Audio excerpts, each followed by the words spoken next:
This week, we'll be talking about Epic and LEGO teaming up for Metaverse, the Kingdom Hearts 20th anniversary announcement, LEGO Star Wars The Skywalker Saga, and more on Press X to Start podcast.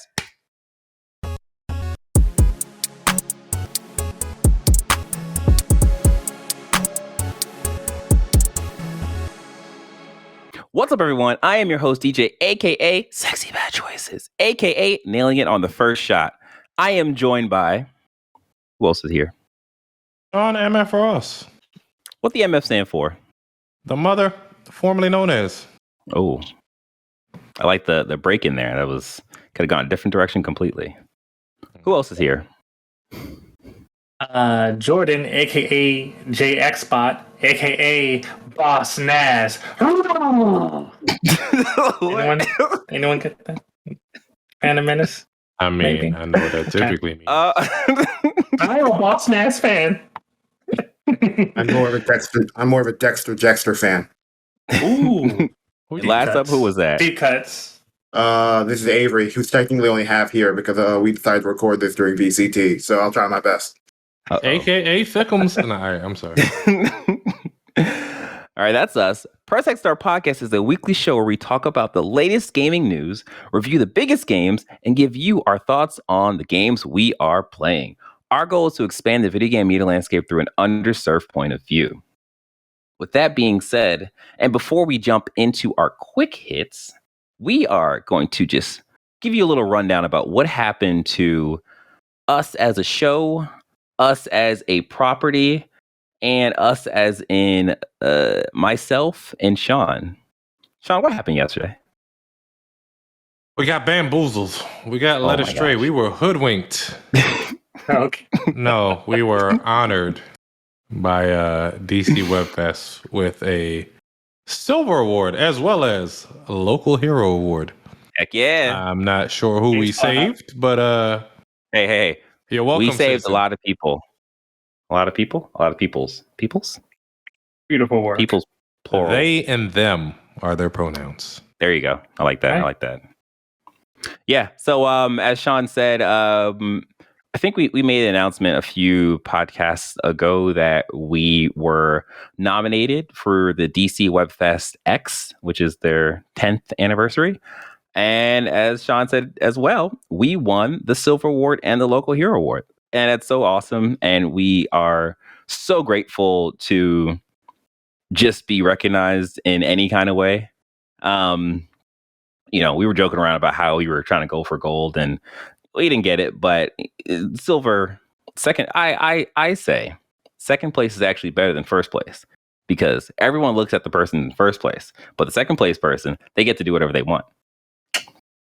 We get to do whatever we want. Hey, I see what we got to do to get gold DC Web Fest. Don't worry, that swimsuit calendar is coming out soon. The world can only be so blessed. I'm already talking to Mark about it anyway, so we're good. We're good on the photographer. Oh, we do have a photographer. Yes, Mark is a good photographer. Hey, whatever it takes to get gold, okay? We want everyone to look at us. Whatever it takes. But yeah, again, we want to just formally thank DC WebFest and, the people who put that together. And, it's thank you so much. Yeah. All right. With that being said, now let us jump into the heavy hitter, which is I'm just gonna do the thing. All right. So this comes from IGN's Adam Bankhurst. Kingdom Hearts 4 and Kingdom Hearts Missing Link announced at the series' 20th anniversary event. So as that title says, there has been some Kingdom Hearts news. Hearts news. Some, yes. So the title. Okay, so I'm kind of at a loss because if you watch the video, there was a YouTube video that showed this Kingdom Hearts content, and Kingdom Hearts is Kingdom Hearts. So the first half of it was just like, we just need to speed this up to get to the real Kingdom Hearts stuff, which is Kingdom Hearts 4. And we're going to talk about the first half and then talk about Kingdom Hearts 4. So the first half, they show this mobile game that looks like it looks, huh? It's gonna be free to play. It's gonna be free to play. It's called Kingdom Hearts X Union Dark Road. Yeah. Oh, were you gonna say something? No. Yeah, you're right. Okay. And then it comes out August 2022. We're not going to talk too much about that because that's a game that none of us will play, even though it is free to play. And we're just going to skip that. And then there's another game that's coming out that's called Kingdom Hearts Missing Link. That's going to have a closed beta test sometime in 2022. And that game looks more interesting than Union Dark Road and less interesting than Kingdom Hearts 4. But Union Dark Road. Awesome. Union Dark Road, if I remember, is just going to be the final chapter for the Union franchise, which is their mobile, their free-to-play mobile franchise. If you okay. Yeah. This is why I'm saying I'm playing it. Oh, okay. That makes sense as to why they only included Kingdom Hearts 4 and Kingdom Hearts Missing Link in the title. Okay. Thank you for clearing that up. I will play it the same way that DJ played Death Stranding. By watching the cutscenes? I promise you it will be way less entertaining, Sean. There is no video in any of it. You were there when Kingdom Hearts 3 came out. Sean, you got further in Kingdom Hearts 3 than I did. Yeah, I finished it. Yeah, I was like, what the hell am I doing? Out of spite. I was fully confused. For the rest of this. I was there day one for part 4. With a frown on my face. Just upset. I think Kingdom Hearts the Kingdom Hearts 3 purchase for me is similar to the Elden Ring purchase. I want to be a part of something. Like I don't want to be left out. And I did it. And I was like, why? I did it. I don't know what's going on. It just waited for Game Pass. Well, she did come out on, to be honest, but no, I was like, there's no shot Kingdom Hearts 4 comes out on Game Pass. Yeah, no. Let's jump to Missing Link real quick before we get to Kingdom Hearts 4. So Missing Link, this looks kind of similar to like a Pokemon Go. I'm not exactly sure if that's going to be the case because essentially the way that it's built out is you're in the main city of I'm not even going to pronounce the title. And fuck, I know it offhand. Fuck, I'm sorry. That was me. Salem? Yes. There you go. Yes, you're in that city right there. And then you play as okay, and you play as a character. They didn't name the character, so it's character in like a. It's a creative character. Yeah. Oh, okay, that makes sense then. And you're basically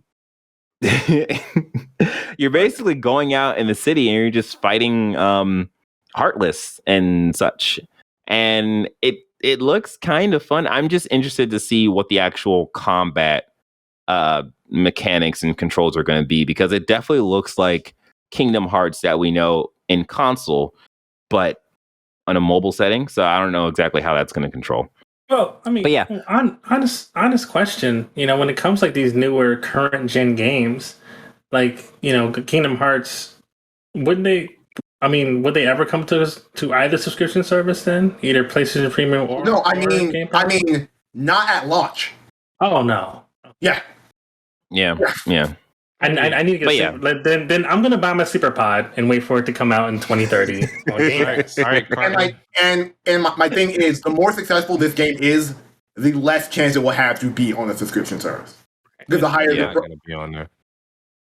We'll see. It's myself. 3 to 4. I'm thinking if the Kingdom Hearts game, maybe 3 to 4 years, possibly 2. But that depends on how the game's sales cool and how much money either subscription service and or the publisher of that game holds on that franchise.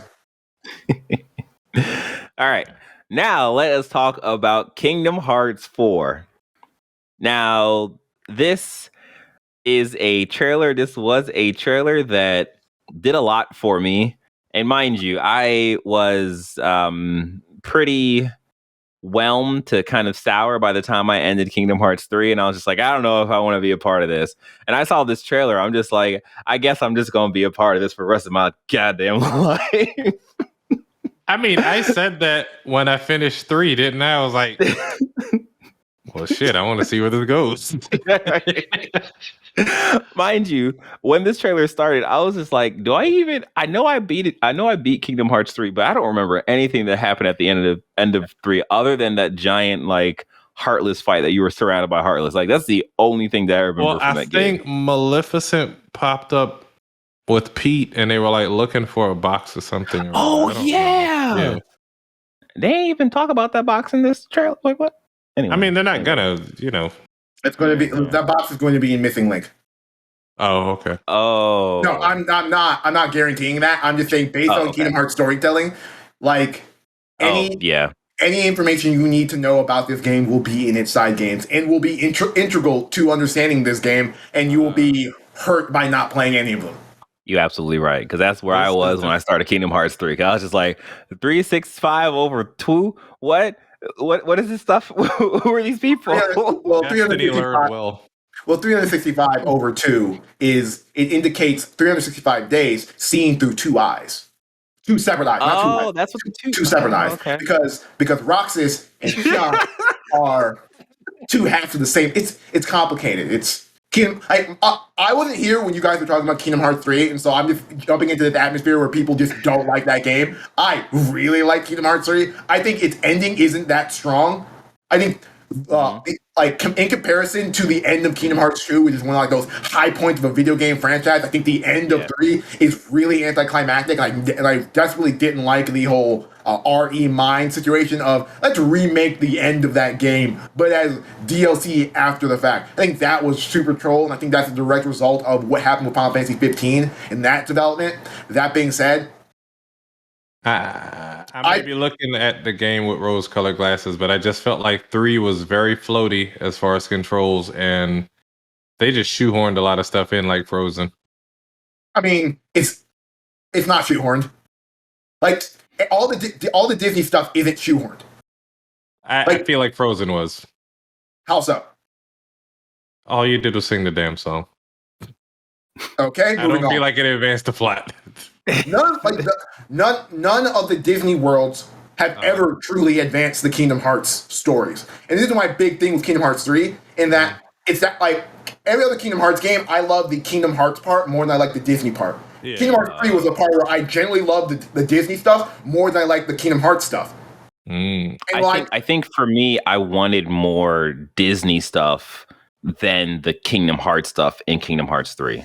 I think that's because I think that was one of my sticking points, because I generally liked the Disney stuff. I just felt that it wasn't there and it didn't really do much for the actual story of Kingdom Hearts. Right. But I mean, that's what you just said. So yeah. Because this game had a weird narrative issue where all the other Kingdom Hearts games, you're searching for something, you're doing something else. This game is literally just Sora kind of rocking around through various Disney worlds, just kind of dealing with the after effects of something that's going on. There's no real agency. So like him visiting worlds really doesn't have like much impact on the narrative structure. Like Kingdom Hearts 1 looking for the Princess of the Heart, or Kingdom Hearts 2 dealing with the organization. But like the biggest issue of Kingdom Hearts 3 is that this is the first time that I recognize, man, if anyone didn't play Kingdom Hearts Key, which was the mobile game, this section with the Keyblade at the end of this game means absolutely nothing to you. All right, so let's jump back to Kingdom Hearts 4 and what we saw. So in this trailer, you have Sora sitting down on a couch, just finishing up a therapy session because his life has been crazy. But barefoot, he had no shoes on. Barefoot. I mean, you don't sit on a couch with your shoes and it was a couch. It's a different kind of game. And then the door opens, and I'm like, "Ooh, it's Kyrie," and then it's this other chick. Who's this lady? Avery, you know who's this lady? She, as far as I can remember, she's not any current Kingdom Hearts character. If my understanding of the way Kingdom Hearts 3 ended, she's probably a character from the original Final Fantasy Versus 13 game. It says her name is Strelitzia, and she first appears in Kingdom Hearts Union X. You nailed that name.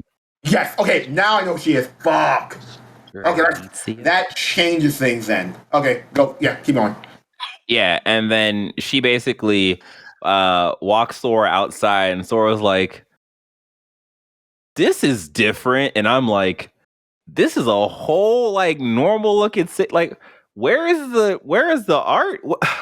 Where's the art direction?" And this is kind of where my heart started to sink a little bit because as a Kingdom Heart like fan in a weird space, I really love the art style, and I think for me that was one of my main draws to the series. Other than like, oh, this is Final Fantasy meets Disney, I'm down with this. This is cool. This is fun.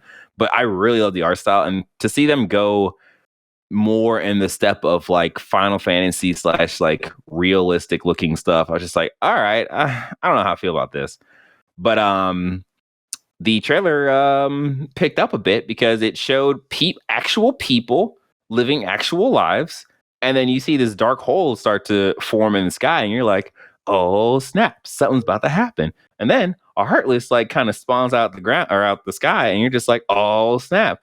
This Heartless is about to start squishing people." It didn't squish anybody. Should have squished people. It should have been blood everywhere. But no, this is Kingdom Hearts. They don't do that.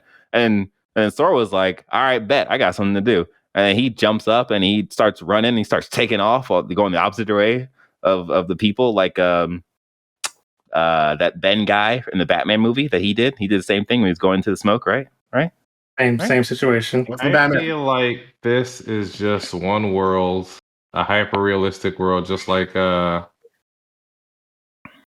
Pirates of the Caribbean was. I'm looking at like the health bars and all that stuff, and they didn't change that. Yo, if that is the case, that would be so awesome, and that'd be a good like. That'd be so Metal cool. Gear Solid 2 kind of throw off. Yeah, because at the end of this trailer they show Disney. Jesus, how did I mess up my own name? That is terrible. Because only got 0 on the SAT. Because regularly only a couple people call you Donald. That's true too. Oh, every morning I look in the mirror and I say, "Donald, you got this." How did I mess up my own name? That's terrible. Anyways, they showed Donald and Goofy, and they have the more traditional like Kingdom Hearts style. So, you might really be onto something, Sean, with that. Like, wait, I don't think he's onto something. Is that's how every Kingdom Hearts has sort of had to deal with stuff. I mean, like I understand. Yeah, true. But I think. For the fact that, like, me as a person who knows Kingdom Hearts, I saw this like, oh, I guess this is just the style of the whole game now, because of the whole like versus 13 and like what we saw there. You forgot that that Kingdom Hearts goes to different worlds, and each world has its own look and style, aping the the Disney world it's supposed to be on. Hey, it's been a long time since I played Kingdom Hearts 3. Let me have this, Avery. Jesus. Oh, it released in 2019. I thought it was a lot later or earlier than that. Oh my gosh. Anyway. I'm letting you have this, Sean, because you were correct. You're just correcting DJ for being weird. But I mean, I'm gonna get it. Yeah.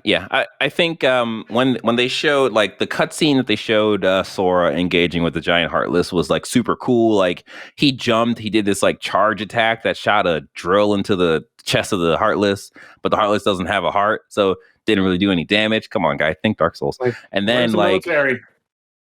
Where is the military? That's a solid question. If my understanding on the architecture of where that city is, it's Japan, which means they don't necessarily have a defense force. Yeah. Yeah. They don't have any bullets. They just got crossing guards with the white gloves. Sir, to the left. A little bit of something, but yeah, nothing that's gonna. They have nothing that's gonna handle that. Come on, USA. Hey, they got culture, okay? Their culture's strong over there. You know what I mean?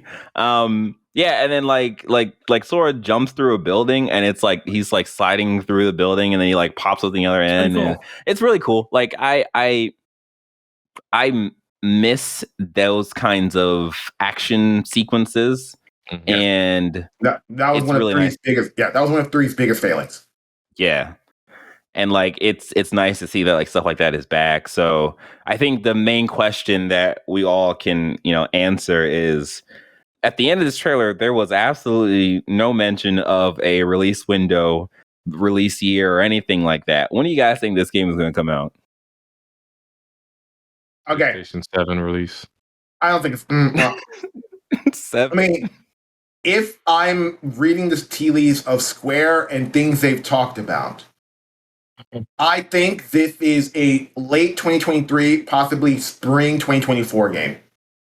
Do you think this is going to be before or after Final Fantasy 16? After. I think we get 16 next year. If we don't get it this year, we get it next year. 2027. Yeah, I'm gonna say mid to late 2024, but because of like how fucked up video game development is, late 2024. Okay, all right. Well, I'm gonna be the black sheep here. I'm gonna say January of 2023. Let's go. They're high. There's no way. There's absolutely They're super high. They didn't even have English. They didn't even have English VO when they debuted it. Oh yeah. That's that giraffe here he's breathing. Thin air up there. Anyway, moving on. All right. Yeah. So as you can see, we are cautiously excited for Kingdom Hearts 4, except for Avery, who is just all the way excited for Kingdom Hearts 4. But Kingdom Hearts is Kingdom Hearts, so we're all going to buy it and play it. Maybe complain about it a little bit, but ultimately buy Kingdom Hearts 5. I'm going to buy and regret buy. I'm like, didn't finish 3. Why the fuck I did this to myself? Right. But hey, now you got time to finish 3, Jordan. You can do it. I can do it. Yeah, you definitely got it. All right. Well, that has been our heavy hitter. We hope you enjoyed this episode as much as you enjoy making it. Don't forget to rate and review us on your favorite podcasting app. Make sure you like, subscribe, and hit the notification bell on your favorite YouTube channel. That's not IGN's channel. That's our channel. So make sure you do that. Yeah, if you missed any of this, you can find all details and more on the award-winning podcast website at pressx2start.com. Until next time, where we'll be talking about, of course, games, the latest news, and we'll probably be reviewing Elden Ring. I guess Avery will be reviewing Elden Ring, and we'll just sit there and ask him questions about it. It's us. It's Press X to Start podcast. You be 99 hours into this game at this point. Wow. Come on, spend another hour, you coward. Do it. I'm going to. Okay. Easy. All right. You be safe. You take care. You wash your hands. And remember, you be good. And if you can't be good, don't ruin another person's day.